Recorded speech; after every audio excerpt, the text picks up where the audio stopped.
goodness. Yay, let's see what happens. Okay. I'm on Facebook and I'm on Instagram right now. Welcome. Today we're talking about relational and relationship reciprocity. I'm going to tell you why in a minute. I do not own the rights to this music. I probably should tell people that. I should post that somewhere. But this is a canto allegro, which is to open the way. It's really for me, y'all. I'm just going to be honest. It's really for me. So if you are not a part of the ReBirth Woman Tribe on Facebook, I would love for you to join us there.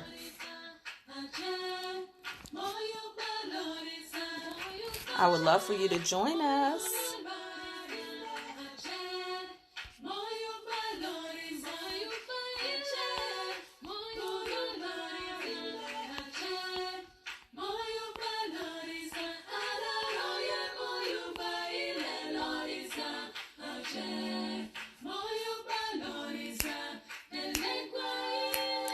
Okay, well, we're going to get started.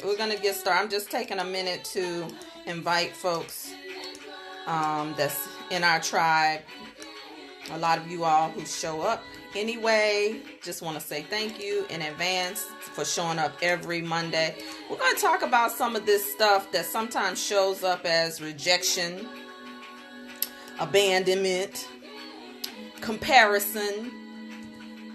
These things that show up in our business, show up in our relationships. It reflects a lot of the delay sometimes. Sometimes even when we experience denial. That part. So, welcome. I'm just inviting. I just got on Facebook. I'm getting on right now in the tribe without my glasses. Inviting my people. Hey, thanks for saying hello. So, I definitely have been tuned in, tapped into the whole Aisha Curry statement, especially on Red Table Talk. And it went viral. Isn't it interesting, though, that when a good girl spoke her truth, some people are saying things like it's uncomfortable to speak your truth. Some people are saying, hey, a free woman and a secure woman and with a secure man can talk, can do that. But for many of us, I know it made a lot of people uncomfortable. The knee-jerk reaction for a lot of people was, oh, she's supposed to cover her relationship. She should have said that. She should have kept that private and to herself. And a lot of this stuff, believe it or not, was coming from women, although there was a lot of mansplaining. Men who jumped on the bandwagon as well of this whole conversation. And so the whole idea of reciprocity has been coming up. And I'm going to be honest with you. I'm working with using both. Work with a sister here. Thank you, Instagram. Thank you, Facebook. Thank you for everybody that's joining on Facebook who come regularly. And we're going to get more regular on Instagram as well. But listen, check this out. I was in a conversation with another creative. And it was so necessary because sometimes intimacy, particularly for women who are in relationships, you need it. Women need it. First of all, women are therapy to one another. So imagine when a woman doesn't feel like she can express herself with other women. But now we also have this thing that's happening with business and with business creation and that type of thing where there is also a lot of withholding. Let's just say withholding. I want you all to get familiar with that term. Because sometimes we're withholding and we're wondering why there's a delay in our abundance, in our manifestation. And so listen, we were talking about creatives and people who give and love with their whole heart, and people who sometimes naively move in and out of sharing themselves so fully, not to be appreciated, oftentimes right where you are, right in the tribe that you're already in. Wherever you are, there are people a lot of times who, and you don't understand, and with this whole thing now that tribes have caught a fire, the conversation around tribes, there is a expectation that I've said this to a few other people who are tribe leaders, that we ought to be careful of who we call together in tribes, because there's a responsibility with tribes, because people who don't have healthy relationships in their families, how do you expect them to be able to come into tribes, whether it's business, whether it is a discussion board, or whatever the case may be, and be healthy? We assume healthiness, we assume mental health, even in these social media platforms. But in this case, my sister and I were talking about, not my biological sister, my spiritual sister, and I were actually talking about this thing that comes up when you've been doing your work, or when you've been giving love, and you are willing to be heart-centered. You're willing to open your heart. You're willing to do that, and you don't get it in return, or you've been burned, or your heart has been broken because you opened up. And so we assume sometimes that heartbreak is just within love relationships, in eros. But oftentimes we have been walking around with heartbreak in our spirit, on our spirit, from multiple places, because sometimes what we forget is that trauma attracts trauma. Okay? And so when we have unhealed traumas, or mental health challenges, or whatever the case may be, a lot of times we don't necessarily know. And so we restrict love and the expression of love to, and I know I jumped right in, right?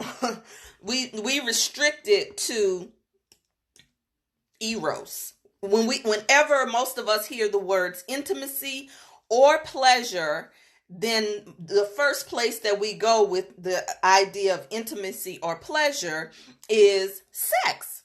Now, sex is not a bad thing. We get to go to sex because we're grown. And if you're still walking around in shame, you shouldn't be having it. If you're still walking around in guilt, you shouldn't be having sex. I don't care how old you are. If you're walking around in shame and guilt, if you're using sex for manipulation. So we're not talking about that today, because intimacy is something that happens for us really when we come out of our mother's womb.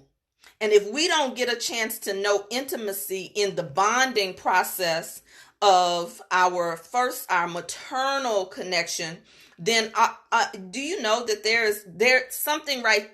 That is a place of brokenness. And I hope this conversation applies to you, because the other place that it can show up when we talk about what grows from the idea that intimacy is just sex, is when we end up raising children by ourselves, or now you're in a child support battle, or you're not willing to go through a child support battle because you're going to raise your children on your own. And so you have women who are at war with the person that they chose to lay down with. So the question is, what's the agenda sometimes? So that's one way to think about this conversation. But the way we were talking about it was in a broader sense, because sometimes being a creative, you may be a person who is trained, so to speak, to do one thing, but not be so good at doing another. Oftentimes that will show up for creatives. I know for me, I am truly trained first in the healing modalities, in spiritual concepts and have learned how to apply them because I'm a minister of spiritual consciousness. And so, and I have been trained by the best healers on the planet. I've had the opportunity through working on Fix My Life. But before that, in order to work on Fix My Life, it's 20 years of doing this work. And so everybody may not have that experience, but guess what? People looking, let me tell you what happened. I started to get inbox messages from people who saying, I want a partner. I started to get a lot of traction, if you will, that people could not necessarily see. And it was really interesting to me because when you level up and you expand your territory, sometimes people we don't know how to prepare for the expansion. And so I'm talking today about reciprocity in relationships, but not the petty kind, because many of us expect somebody to give us something for nothing. And I'm gonna tell y'all how it shows up. I'm just going to break it down I promise you will leave here today with some tools, some principles, and some options that you can apply. And I like to say options because you don't have to do a damn thing that I say. Everything that we're talking about from a higher place of wisdom and application is a choice. You do not have to do it. I'm not being prescriptive, but I am inviting you to consider a couple of things. So here's the thing.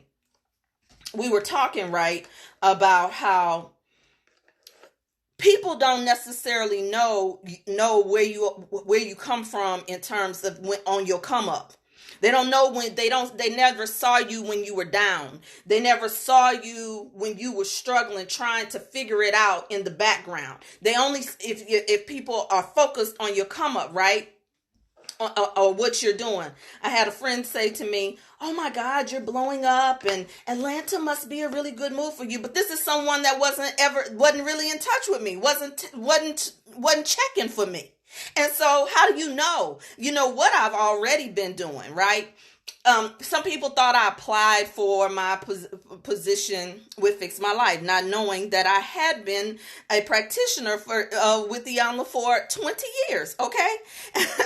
And you don't just show up just because you took a coaching class certification online, okay? Not to do that kind of work. And so I, just like many of you, I had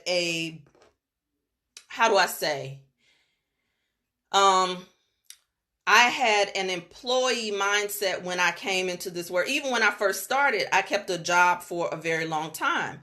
And so then when I became an entrepreneur, I jumped into my creativity in a different way. And for me, I didn't know it. I would not have known it had I not lost a contract. Even though I had been preparing for entrepreneurship and I knew what my call was. See, everybody that is not born to be an entrepreneur, everybody that's called doesn't mean that you're supposed to be on the stage. But I knew what my call was even while I was working on a 9-to-5 job. I'm going somewhere with this because my sister and I were talking about artistry. And how sometimes you can feel broken by when you're putting something out, and a lot of times I gotta say this, and I love, if this applies to anybody, I love you, but I want to be relevant in what I'm sharing with you today. A lot of times when we step out there on faith on something, we want other people to support us, and most of the time we want our families to be the ones to support us. And so usually what happens in the first phase is you start to ask yourself, why aren't they supporting me? Or you just may get pissed off because you feel as though you're not being supported. And then there's the friends who, in my case, it was cool. It was good for me. And let me say this. It was good for some people to be friends with me in private and let me minister to them in private And then to even repackage some of the principles that they didn't take the time to study, and not necessarily publicly invite me to their platforms, for instance. I'm just going to be transparent with you, right? Okay. And so it was cool to talk to the metaphysician in private. It was cool to hang out with with that girl who, is a little, she talks that spiritual talk. She get real deep, really it was cool to do that. And so you think, and then there was the friends who said things like, oh, you're so powerful. You need to step out there. You need to be doing this work. Da da da da da. And so when I stepped out there and I started doing the work, I totally expected that certain people would be supportive. Hey, thank you for joining. Hey, y'all. Hey. And so I thought that certain people would be supportive.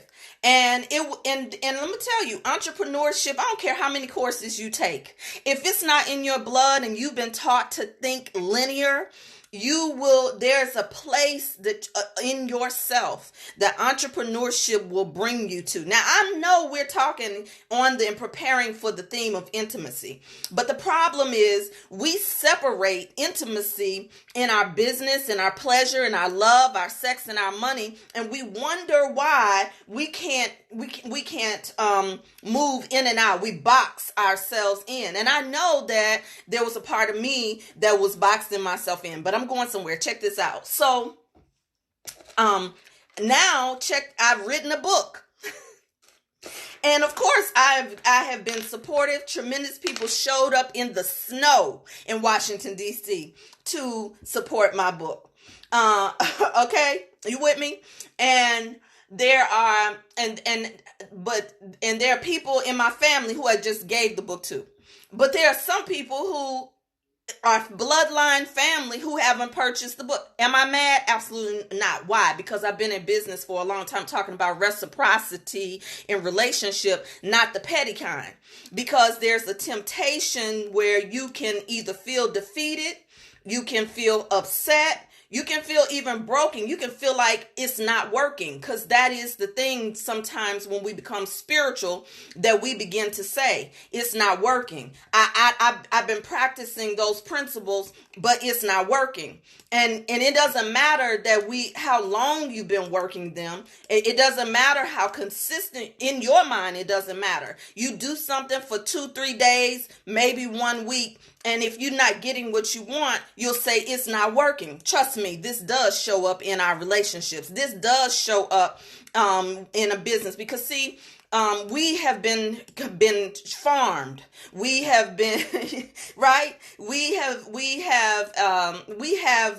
basically have been colonized in our thinking, in our love, in our relationships. And so when it comes to how we show up and how other people show up for us, a lot of times the greatest mistake when we start talking about reciprocity is to think that the way it is not how it's supposed to be. And one of the things that freed me up tremendously, y'all, and this is what my sister and I were talking about when it was so good. We kept trying to get off of the phone. Because let me say something really quickly.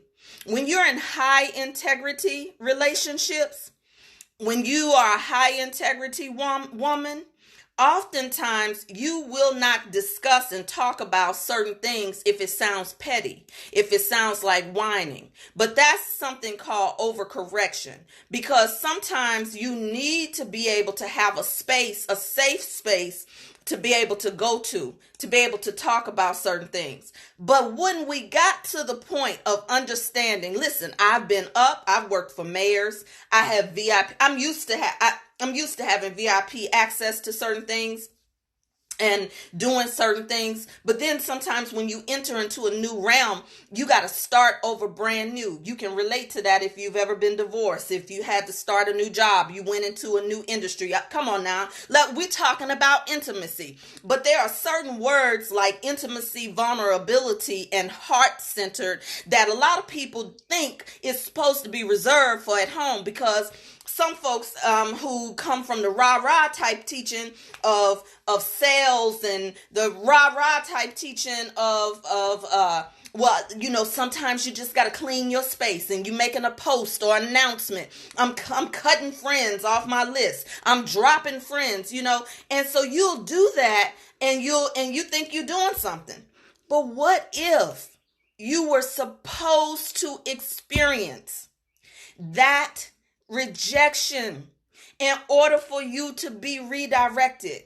My friend and I talked about this. We talked about how sometimes people will see you even when you're in limbo. You're in a limbo season, which sometimes can be your preparation season. But you could be in limbo in the season, and it looks like limbo, and for certain people, you may not have any value to them. For certain people, they can't get anything from you. Napoleon Hill in Think and Grow Rich talks about how the worst mindset is the mindset of something for nothing. Something for nothing. And so when we talk about reciprocity in relationships, is it really just about what somebody can do for you? And I said earlier, I'm going to share with you how we do this. I promise you, I'm going to get to some co-creative principles that we could apply. And of course, in the intentional intimacy webinar, I'm going to give you several tools that you will be able to leave with to apply in your love, sex, and money that is not petty. So listen, you know how when we talk about social media and we want someone to share our posts or like our posts, and you feel some kind of way when you are sharing, and a person may not comment, or they'll stop commenting. If you're talking about something petty, people will chime in, and you're like, dang, I shared something, of value, and nobody said anything. That's usually the first thing. But let me tell you how sometimes we're out of order. When we talk about engagement, a lot of this social media focuses on quantity. And there are a lot of people who follow the leaders. So if somebody's popping, a lot of times it's really easy for them to get followers or whatever. It doesn't really even matter what they're talking about. I mean, there's a woman who has a pet goat, and I think she has over 1 million followers. Why? Because people like to be entertained. The first basis of social media is entertainment. Now, it just so happens that however you show up in your life is oftentimes how you'll show up on social media as well. I hear that there's a world of social media that's extremely negative, that's extremely nasty and vicious. Of course, we see that with a lot of celebrities who the comments, the mean-spiritedness of some of the comments that we can see. We could go on any popular person's blog or a vlog or whatever and see sometimes some of the things that are said. And so there's that. However, do you connect? Do you connect? Do you comment? Do you like? See, that's reciprocity. First of all, knowing the purpose of a thing.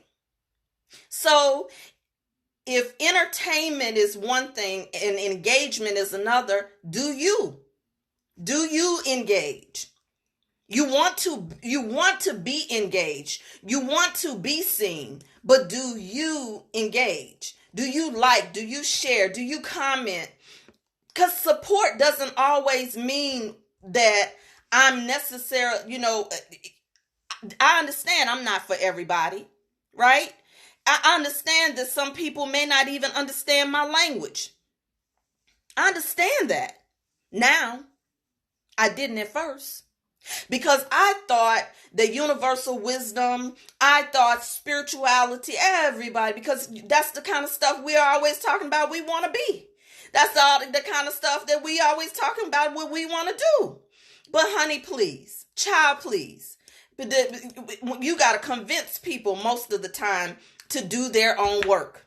And we wonder why a delay is a denial.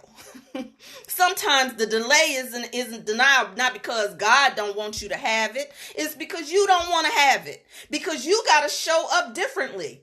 Something you have to show up differently. And so when we talk about reciprocity, consider the source. Because everybody's reciprocity does not look the same.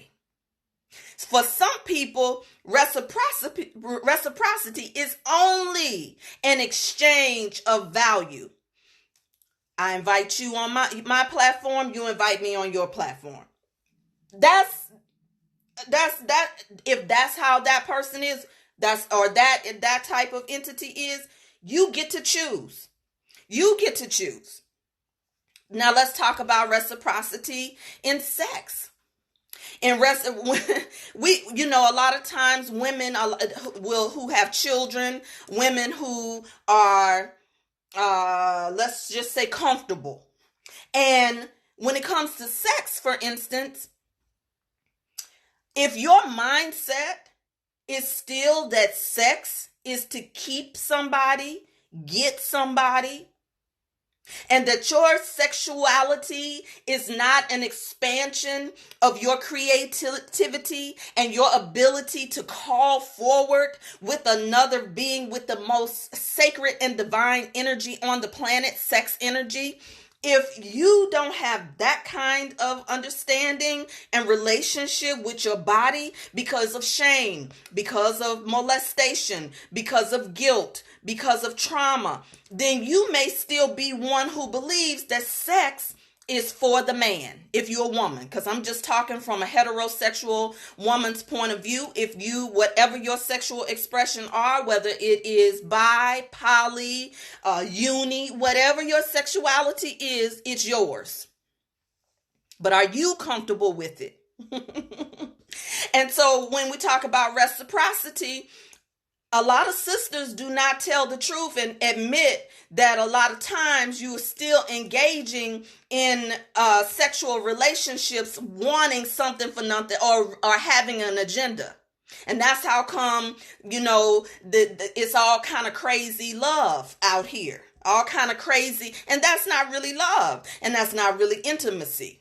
That's not the level of intimacy we're talking about. So when we talk about reciprocity, listen, we really have to consider the source when we talk about reciprocity, because everybody's expectation is different, not necessarily right or wrong. But in this new world, this is something we need to consider, right? Some of you are really comfortable in your relationships, and it doesn't mean that anything is wrong. You may just want to go to another level. Do you give people permission to grow and to change? If you've been in a relationship for 10 years, 11 years, 20 years, do you think that the person that you took vows with they're the same? Because if you're still treating the person that you married 15 years ago as if they are the same person, you don't know. And this is how come when we start talking about cheating, and a lot of times we love to tell the story about being cheated on and why we can't trust and that type of thing. But honey, you got to get to a point where can't nobody cheat on you. They can only cheat on themselves. Because what really breaks our heart is the pain of the lie, the betrayal. But do we give people space to come back and look at who they want to be, what they desire, and are you it? Do you give people permission? Because see, the truth, okay, maybe I'm going too deep. Maybe I should save most of this for the webinar. That's why everything ain't for everybody, and at least not in the way that I work, because they're in private spaces. Sometimes we need to go to those places of touchy conversations and elevate it higher. How can we elevate it higher? Thank you for the hearts. I think I know who's sending them. Thank you for the hearts. But when we're talking about love, sex, and money. Now let's move to the money.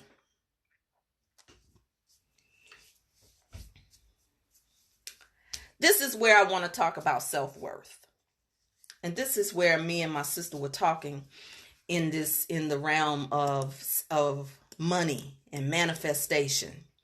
Walking away from jobs, walking away from comfort, walking away from situations that, listen, I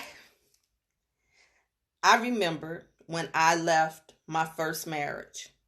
Yes, I left my first marriage. First of all, I got married when I was 19 years old. I tell my story in my book. I thought I knew everything at 19. And I did pretty good for a 19-year-old in terms of my choices. And I remember when I made the decision, there were people who said, "You doing what? You leaving that good man?" As if I wasn't a good woman now. Let's just stop right there. But I was comfortable. I was a kept woman. I'm talking to the kept women right now. I was a kept woman. So I guess the idea is that a kept woman doesn't leave or she's ungrateful. But something more was calling me. Now, I am a reformed daughter with daddy issues. I'm reformed. In fact, my daddy issues is how I began the journey of healing my own heart. See, I'm not teaching what I haven't had to live. And when you work with Iyanla Van Zant, that's a requirement. And if you're working with me, that's a requirement. Because I have had elders who have walked with me, who've held my hand. I got a mama. I got a daddy. Y'all be tripping sometimes with this stuff about, having a coach or a mentor, particularly melanated people. Y'all, we got to stop that. Thank God I had other mothers and fathers and aunties who were assigned to me spiritually along the way. And then as my territory began to expand, my vision became more clear. I had to invest in myself. See, y'all, we talking about you can't get something. You can't get everything at the level of free. And that's why when we're talking about reciprocity, we ought to be mindful of who we qualify to just give ourselves to. I just saw Ricky Smiley talk about how after his grandfather died, he taught, it's a video, check it out, how he's changed. He said he told his mother, he said, I got a heart for my family, but I don't have to be around them.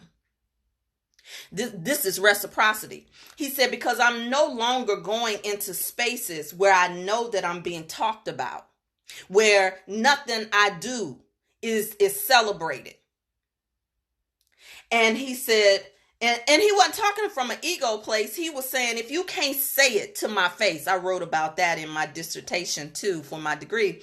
And I am going to publish it. Let me know if you're interested in it. It's a book about communication, because we've lost the art of being able to settle differences, conflict, and address matters. This is a skill that we're going to have to teach our children, because millennials in particular, they'll text you. They don't know how to sit face to face, eye to eye. But do you? Did you model that for your son or daughter? Matter of fact, I asked the question last week on the live. I asked you, how many of you saw affection to see your mother loved on and adored? Or did she just teach you how to survive? How many of you saw your mother and father address an issue and bring it to solution without anybody name calling, without anybody shutting down and not speaking to each other? How many of us saw that modeled? So Ricky Smiley was saying, I'm no longer coming around that. Thank you, Michael. I'm no longer being a part of that. That's the conversation of self-worth. And it's so funny because my mother said to me the other day, when I went home for a family event or whatever, and I was talking to her about some things, and sometimes I just don't like, it troubles my spirit, in any place that I consider family or tribe or whatever, and I see breakdowns. I see people who stop speaking to each other. I see, you talk about the person but not to the person. I don't like that. And that's because I started my spiritual journey so early. I did get tools on how on conflict resolution and mediation and that type of thing, from a spiritual level first, but then it translated over into my career because I've had to bring partners together in business and government agencies and that type of thing. And so, I've had a lot of training in terms of being able to do that. But sometimes it doesn't matter how much training you have. When you start talking about your bloodline, when you start talking about matters of the heart and love, and especially when you talk about when it's your money or your sexuality, this is where a lot of shame and guilt lives for people. And so I was telling her, she said to me, she said, baby, she said, sometimes I just wish that your heart was not so soft for people, because I know I stand almost 6 feet tall. And I know that, for the most part, I present the most optimistic view and that type of thing. But don't you think for a minute that I have not had to walk with my shadow self? Because intimacy, what I have learned is, even in business, going back to the business, I had to go through the period of feeling like I was alone. I had to go through the period of being able to push through, looking for validation on the outside of me from anybody. And that applies to your love, sex, and money. I know that there are a lot of abundance teachers and wealth teachers out here, but if we are not able to dive into the shadow part of ourselves that keep us in lack, that keep us in denial, then we will continue to be in entanglements in relationship, in love, or money. And when I say a lot of times, another thing, when I say love, sex, and money, a lot of people think that when we were talking about love, that it's only talking about your boo. Now, and of course, you have the right to want to be in a relationship. That's not where I'm going. But the truth of the matter is, a lot of times we want to create with others what we never had, or what we always wanted. Or sometimes we want to duplicate or unconsciously duplicate what we've already seen. There are so many brothers out there, so many brothers. I don't care what the statistics say in the New York Times or the Washington Post. I don't care what it says, because the media media is a form of psychology, okay? And that's what my dissertation is about, psychology and new media.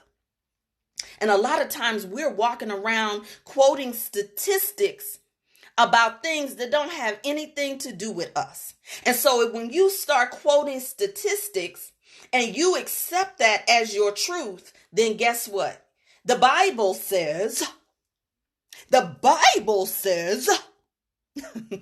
unto you as you believe. Unto you as you believe. There are some beautiful brothers who did not grow up with their fathers, who are entertaining the script of, I gotta be here because my daddy was not there for me.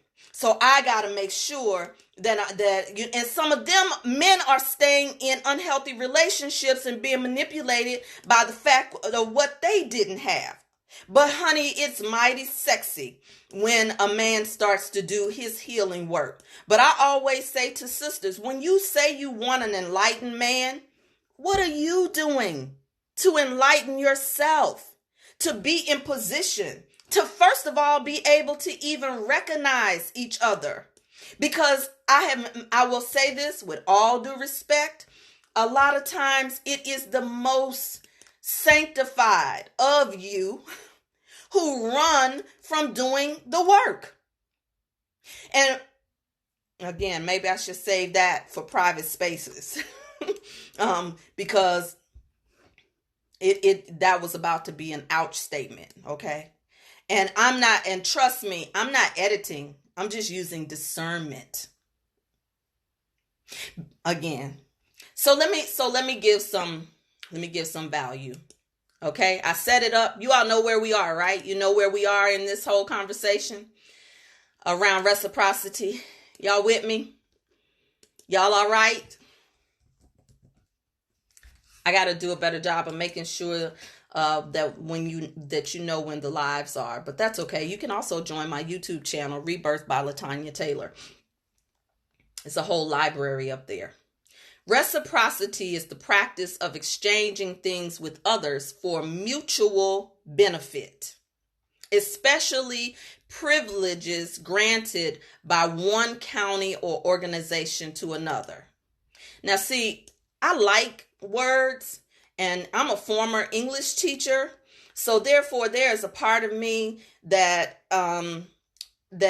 naturally studies, and that's how I was trained in terms of my spiritual mind.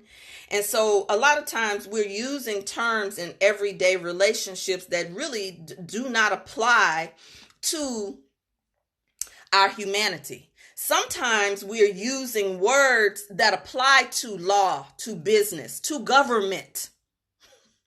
And sometimes words have been reframed and we don't know the root. Kind of like the language that we use for ourselves. You with me? So when we talk about reciprocity, what happens when you feel as though you're in a phase or a season that you can't give anybody anything? Is a good man not a good man because he or a good woman doesn't have any money to give to you for your weave? Is a woman not a good woman if she can't cook? I'm just asking. That's just basics in terms of relating, because y'all know we heard somebody say that when we go to y'all go watch The Secret one time and y'all see somebody say that they made a list of all the things they wanted, and you think that that's all you got to do, make a list of all the things you wanted. And so then what? Then what? Is a person not valuable to you to be able to share to you if they don't talk just like you? Talking about reciprocity in your love, your sex, and your money, in your business affairs. Huh? I'm not, and so I'm asking about value. I'm asking about co-creativity. We're talking about, a lot of people are talking about I want this kind of love. I want a Nipsey and Lauren kind of love. That's what some of y'all say. I want a Nipsey and a Lauren kind of love. I want a Will and Jada kind of love. Do y'all see my post where Jada talks about love and relationships and we talk about love? I'm going to post it on Instagram. I haven't posted it on Instagram yet, but that'll be my next post on Instagram. But I posted it on Facebook. And I said that Jada is using the language of a woman who's done deep shadow work on herself at the risk of shaking up her comfort. Now, she had everything material, but there was something else that she needed to access inside of herself to be her best self. We left off at self-worth, right? Because we're talking about money and love, sex, and money. And these are all conversations around this whole thing called worth. So I just read to you the definition of reciprocity. Let me get back to it. I don't want to keep teaching. Check this out. The original part of reciprocity means reciprocus. The Latin is reciprocus, which means moving backwards and forwards. Oh my God. If I was preaching, that would be a good shouting moment. Because when you go to the root and you're not dealing with branch knowledge, it says moving backwards and forwards. And that's how come many of us are we want to be reciprocated by somebody else. But what happens when you start to begin to reciprocate yourself? See, because then you come already full. Moving backwards and forwards. And my friend and I, when we were talking in this conversation and we were sharing our heart with each other, we moved literally through relationships, spirituality, tribes, and everything we were talking about is the time and your season and that type of thing. And one of the things that we said was sometimes when it's time for you to manifest on another level, when it's time for you to get in position for your next level, you cannot keep moving backwards and forwards. Sometimes you got to move all the way out, away from. And that is not also all the time a reciprocal energy. That's not all the time a reciprocal energy. You understand? Sometimes it looks like when you need to take care of yourself, when you need to take care of yourself, other people can be offended because you made a choice to no longer place your value in their approval of you. That is the beginning of abundance. That is the beginning of leadership. That is the beginning of being sensually turned on. Because if you keep putting your needs and desires on the outside of you, that baby is not reciprocity. It will keep you moving backwards and forwards. This is this type of energy. 2 steps forward, 1 step back. 3 steps forward, 5 steps back. You keep on you stay in tribes. You stay in your tribes, that in your circles, looking for the approval right there in that circle. Lucinda Cross talked about how some of you, even in your influential circles of leadership, you want to go and see if somebody has 5 books, then you start comparing yourself. Well, I got to write a book in order to have value. If somebody it shows their paycheck, snapshot of their paycheck, their pay stub, because you want it and you desire it, you either want to do everything that they did, which is not wrong, nothing totally wrong with copying the right cat. However, what happens when you start comparing yourself when you do it and you don't get the same results? Back to when I said earlier that it doesn't work. And that's how come a lot of times when we talk about sacred relationships and intimacy, that's how come we're never really committed. We're on the fence. And we want something for nothing, or I'll just do a little bit so I can get a lot. Y'all, we out of order. We are so out of order. But anywho, let's talk to the ones who want to be in order. Let's talk. I want to share something with you.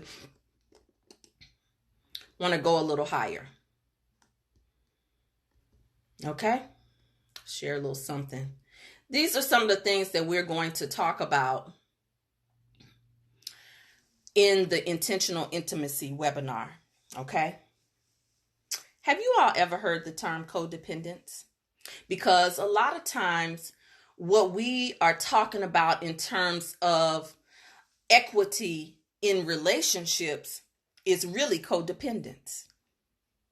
A lot of times what we're talking about is as far as equity in relationships is a form of codependence and sometimes superiority.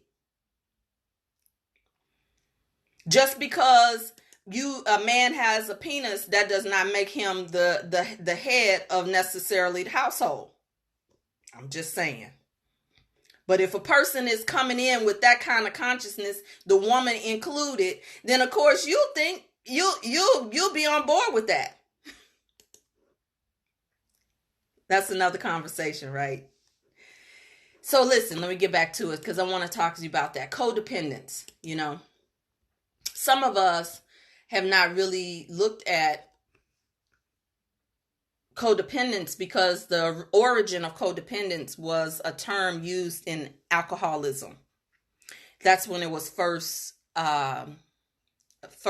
identified that people who are addicts aren't necessarily the people who are addicted to a substance. Sometimes we're addicted to being a victim. We have learned helplessness. And so when we talk about equity in relationships, sometimes we have disguised that with a codependency or unconscious need. Now, the thing about an unconscious need is that you want to be able to make it conscious so that you can define your vision and your plan of action for your mental health, your emotional health, your spiritual health, and even your sexual health. Okay? And so what happens is we are sometimes in unconscious agreements with our love, our sex, and our money. I cannot emphasize that enough, but I'm going to go into it on the webinar. We are oftentimes in unconscious agreements. And trust me, a lot of times in relationships with anybody that you are willing to open your heart to, it will be made conscious, not just romantic love. Because there are some people who are you are still wounded by your daddy's absence or your mother's unavailability or something else that happened in your family, and now you have an unconscious agreement of how you're going to show up in friendships, how you're going to show up in business, or how you're going to walk into a room. So these are signals. These are places that we can go when we talk about equity and we talk about reciprocity. Because there's a flip side of reciprocity that we also call karma. So sometimes we are getting back exactly the energy that we are putting out there, and then wondering, why is this happening to me? I'm going to be real transparent with you. Again, I've shared about this before. I sent a Mother's Day message to just say, you know, I honor you as to my stepchildren's, and my bonus children's mother. And she sent back just a scathing response. Because of still being angry with, you know, my partner. And I have been here before, you know, and